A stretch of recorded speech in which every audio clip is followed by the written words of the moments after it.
Hey everybody, it's Mr. Wagstaff. Cool stuff to talk about today. So today, we're going to talk about the presidency of Barack Obama, the first black president America's ever had. Let's get started. So Barack Obama is elected in 2008. We're going to talk some about that election here. I went ahead in the introduction. He's the first black president that we've ever had. That is, Barack Obama is famous for a lot of reasons, being the president, obviously. The defining thing about Obama is not the fact that he was the first black president. There's a lot of things that happened during his time in presidency. But for a U.S. history course, it is really important to point that out first and foremost. In 2008, we're not even like 50 years from the Civil Rights Act of 1964. America has made wild progress in race relations in the United States. And it's not, the election of Barack Obama really shows how far America has come. There is, during Barack Obama's time in office, there's a lot more racial tension, especially with police in black communities.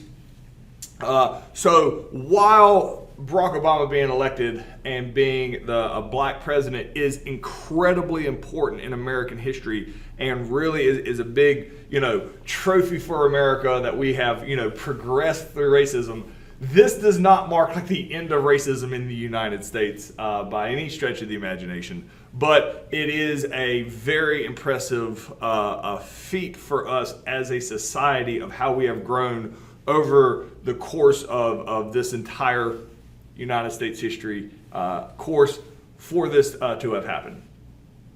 All right, so let's talk about Barack Obama, the person, and not just the color of his skin. All right, so Barack Obama in 2008, he's a lawyer, he's a constitutional lawyer. He is going to run for president. He is a very eloquently spoken person. His vice president is Joe Biden, who will eventually be the president himself in 2020. So when he runs for president in 2008, he runs against a guy named John McCain. John McCain, really any other presidential election, John McCain probably has a really good chance of winning. John McCain really is an awesome guy. He was a prisoner of war in Vietnam. However, Barack Obama is very, very popular, in large part because he's not George W. Bush.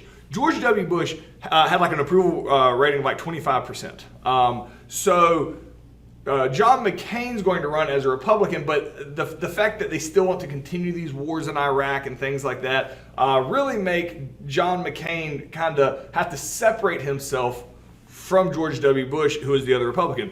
Barack Obama can kind of take an entire different approach to it.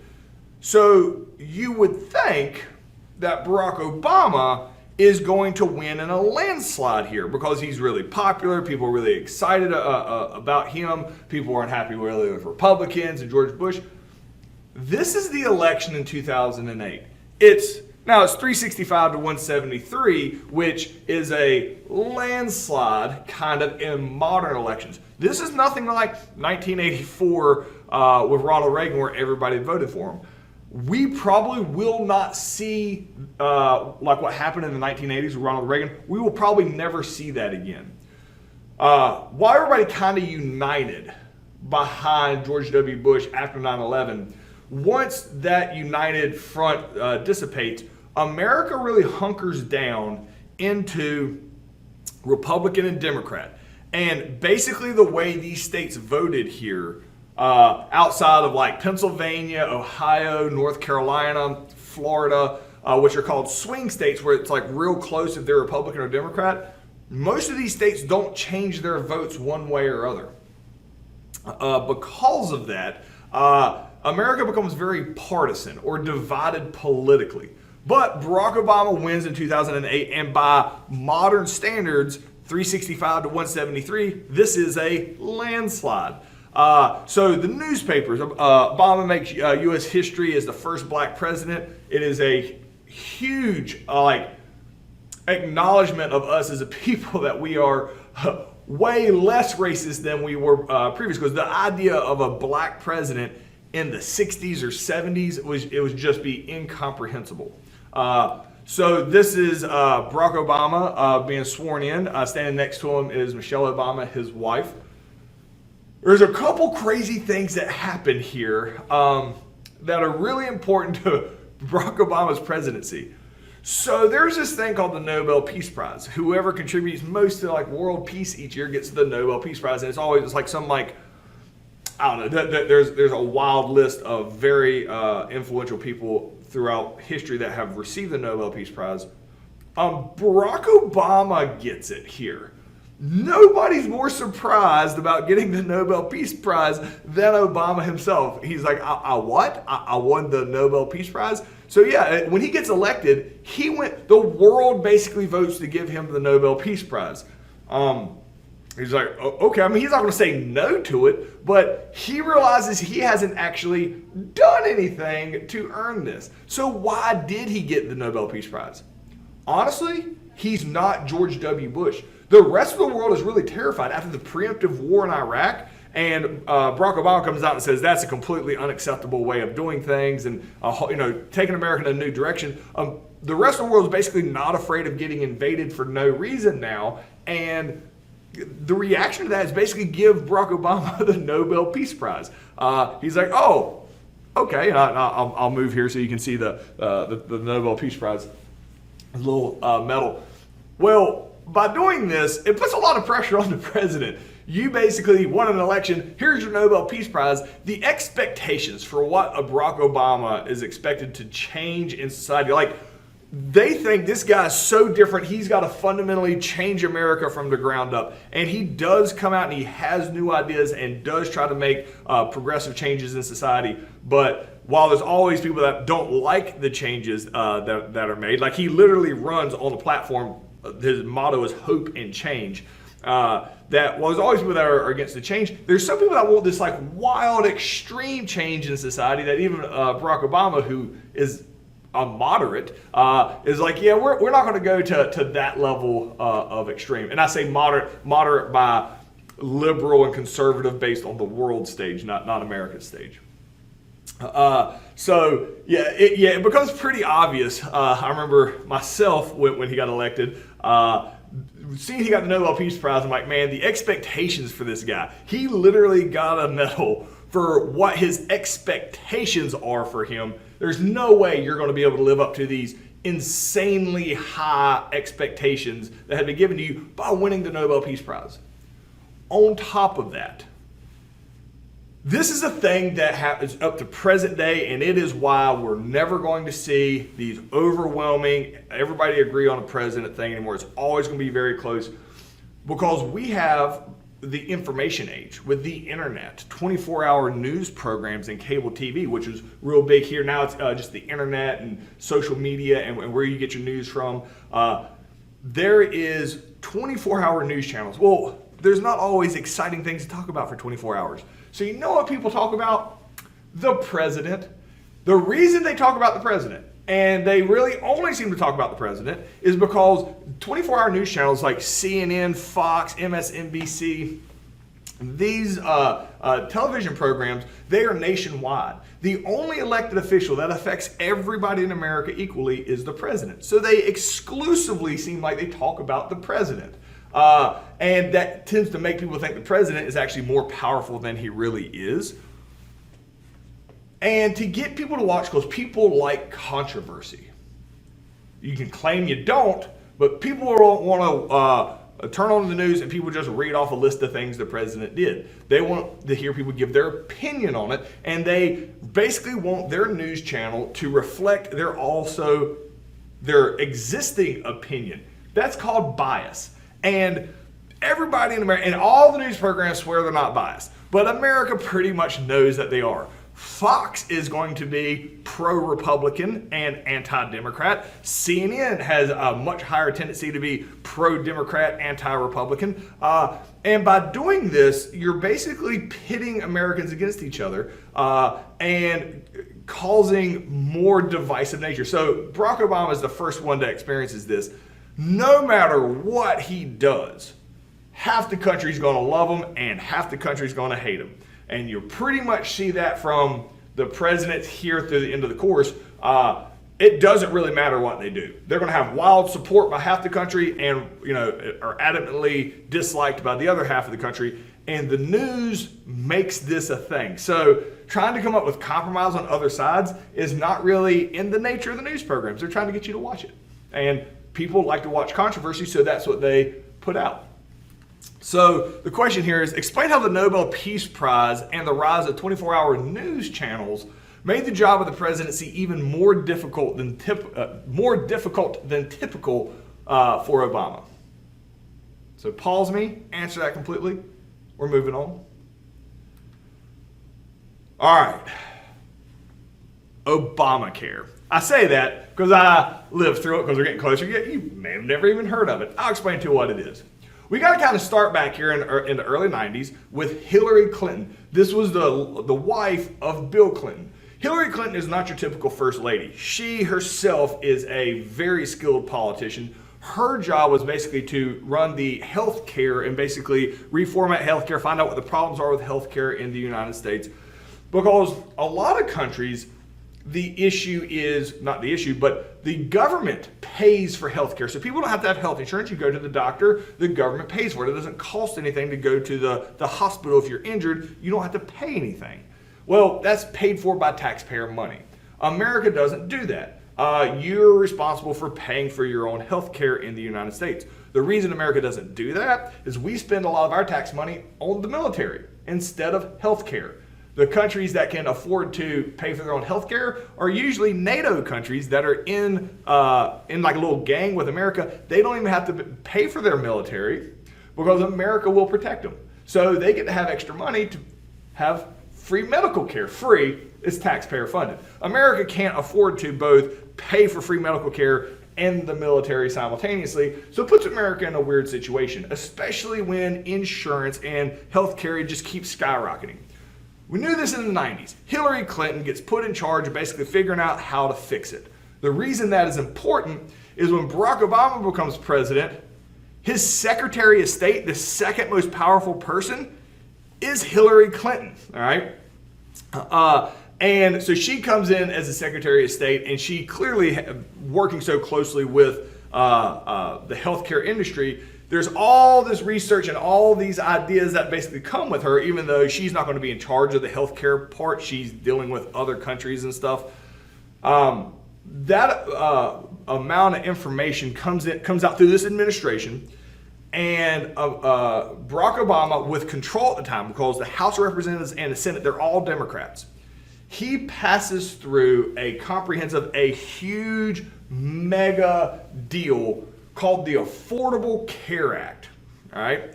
So the Affordable Care Act, and I really want to get some breakdowns like, what's the Affordable Care Act do? So it's insurance. It's not. It's actually not insurance. It makes a lot of law changes. I want to clarify in a second why I want you to know it's not insurance. But it makes a lot of rule changes to insurance. The Affordable Care Act itself is not insurance. It makes a lot of rule changes to insurance and some laws up front, but it gets really boring if I start showing you graphs. So basically, and this is an oversimplification of stuff, there's a lot of benefits to the Affordable Care Act that make different people responsible for different stuff. The big thing is it requires people to buy health insurance from a private company. The government is not selling insurance. They're requiring everybody in America to buy insurance. By doing that, and if you don't buy insurance, then you get heavily taxed during tax season.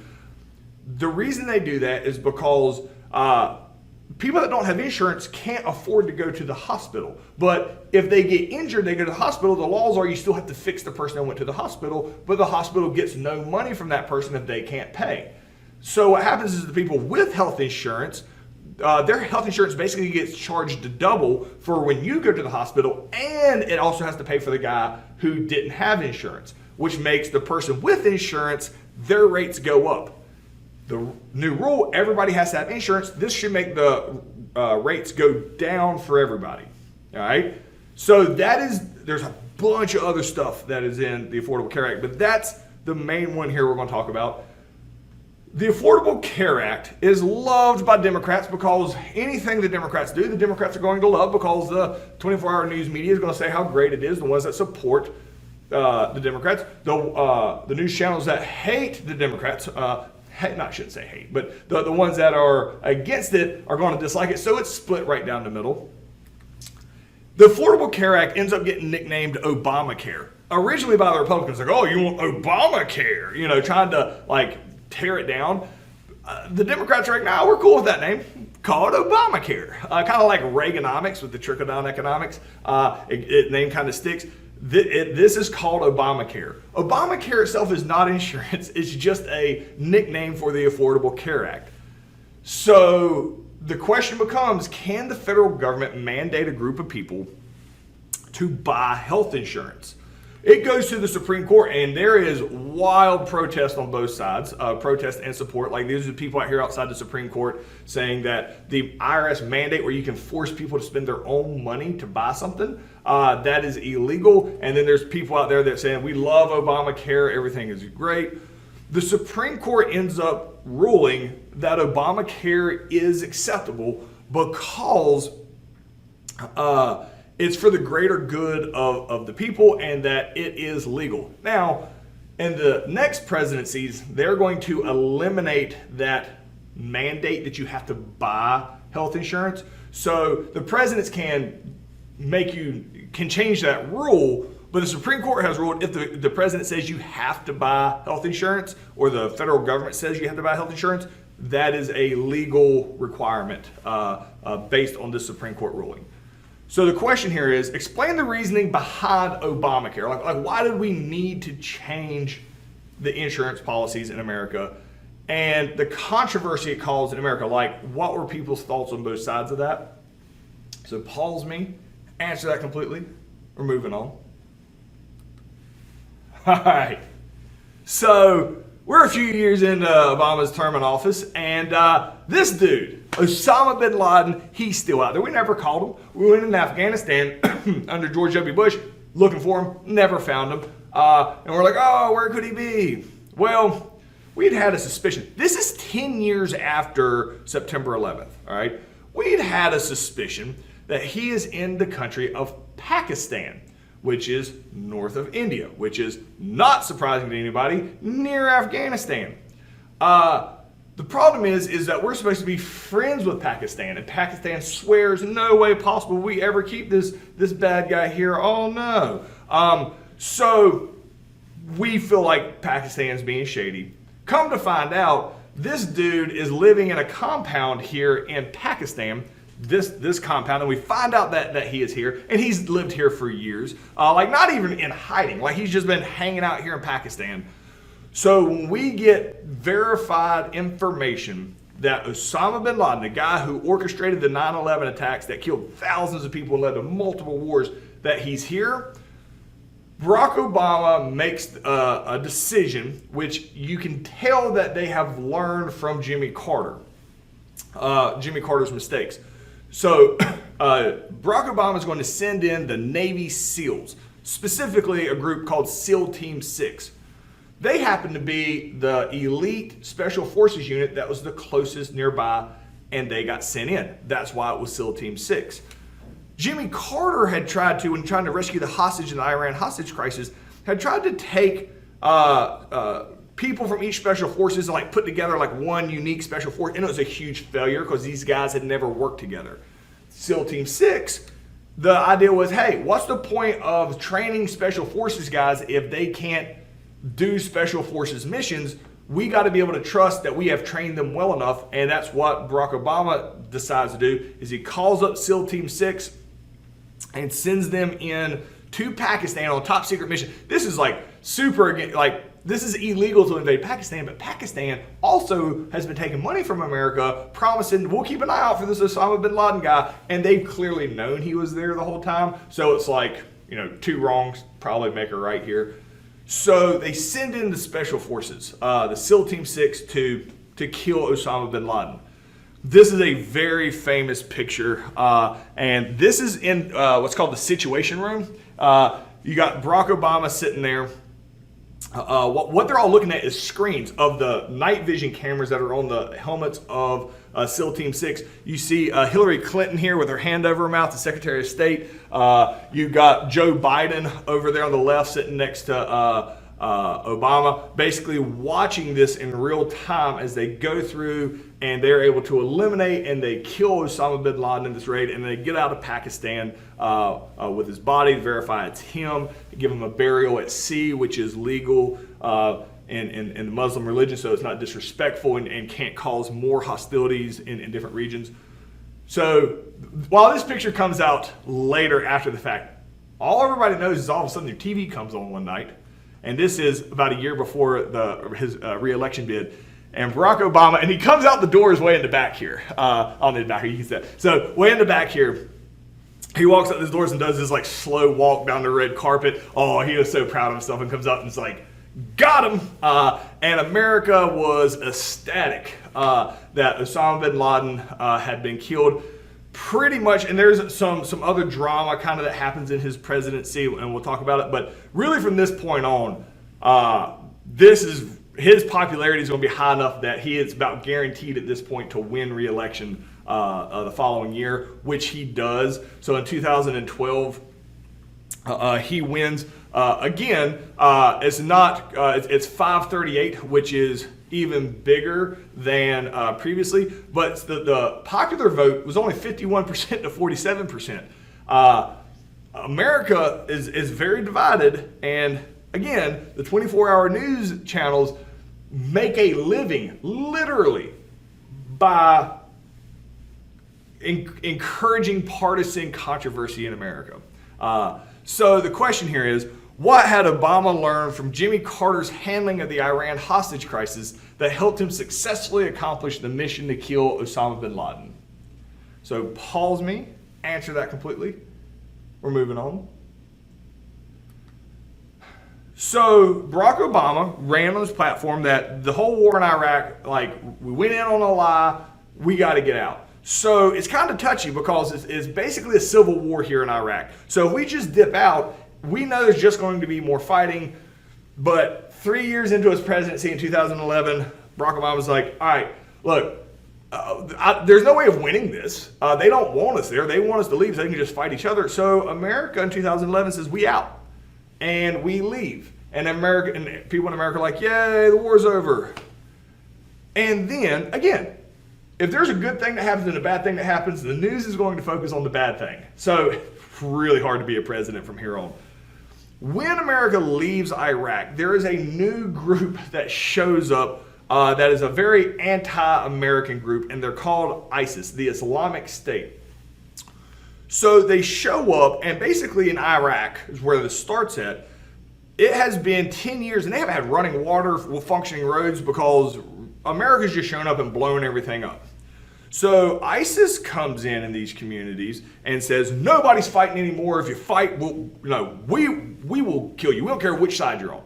Nobody's fighting. They're very strict. They're super anti-America, death to America.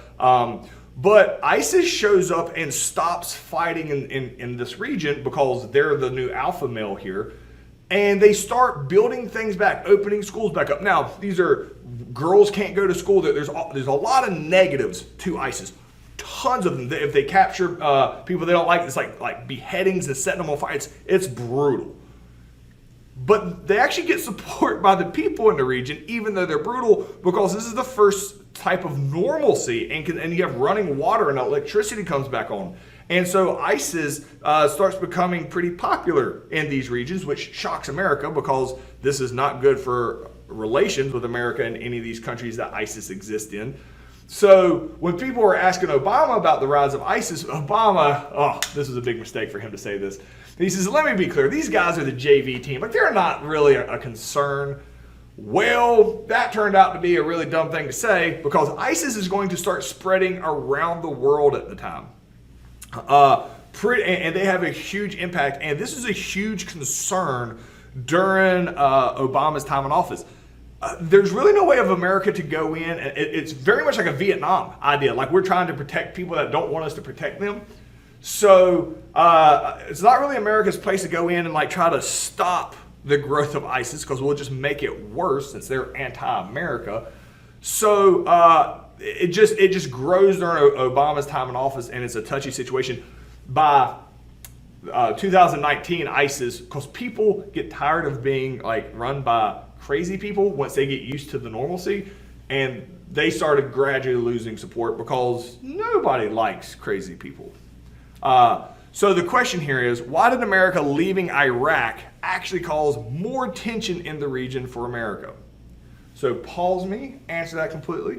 We're moving on. All right, the Benghazi attack. This, 4 Americans get killed here, which obviously don't want to make light of that. It's awful. There was some failure of leadership. If the 24-hour news channels didn't exist, I doubt this would have been nearly as big of a story as it became. But it did become a big story, and it does affect politics in America pretty heavily. And it is important enough in political American history that you talk about it here in a survey course. So Benghazi is a city in Libya, all right? So America has a consulate there with American diplomats, all right, that are here in Benghazi. With the spread of ISIS, there's a lot of tensions in the region. It's been pretty obvious that there's some tensions here in Benghazi. Well, on the September 11th of 2012, so it's the 11-year anniversary of 9/11, the consulate here in Benghazi gets attacked by a group. Everything is blown up. 4 Americans are killed. So obviously, when American representatives are killed in a raid, the president has to come out and talk about it. So the very first things that came out was, this was just a group of crazy people that, there was a video that made angry, and it was like it wasn't organized. And then pretty quickly after that, the government kind of steps back and is like, oh, maybe this was like a planned attack. And then more information comes out that the people in Benghazi have been saying, hey, we're really uncomfortable here. We need more troops here because we think we might get attacked. And they never really get reinforcements. And like even during the attack, no reinforcements got sent in to help them. And the person that's in charge of doing all that is Hillary Clinton. She's the Secretary of State.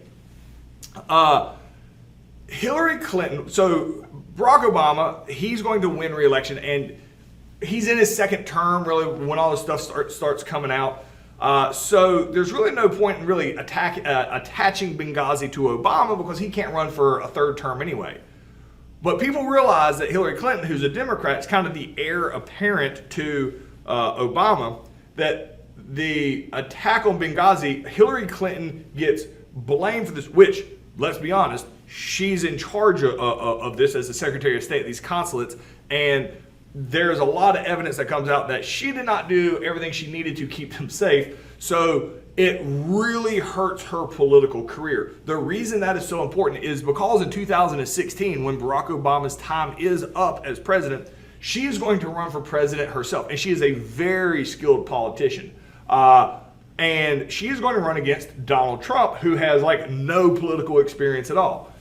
Typically in politics, the person with political experience should destroy the person with no political experience. That does not happen in 2016. It is a very close race, in large part because Hillary Clinton's reputation is severely damaged about her leadership abilities after the Benghazi attack. Thanks in large part to the 24-hour news networks constantly talking about it. But that is the time that you live in, and if you're going to be a politician, you have to learn how to work with the 24-hour news networks because they're not going away. So the question here is, how did the Benghazi attack affect the political career of Hillary Clinton? So pause me, answer that completely, and I'll see you guys tomorrow.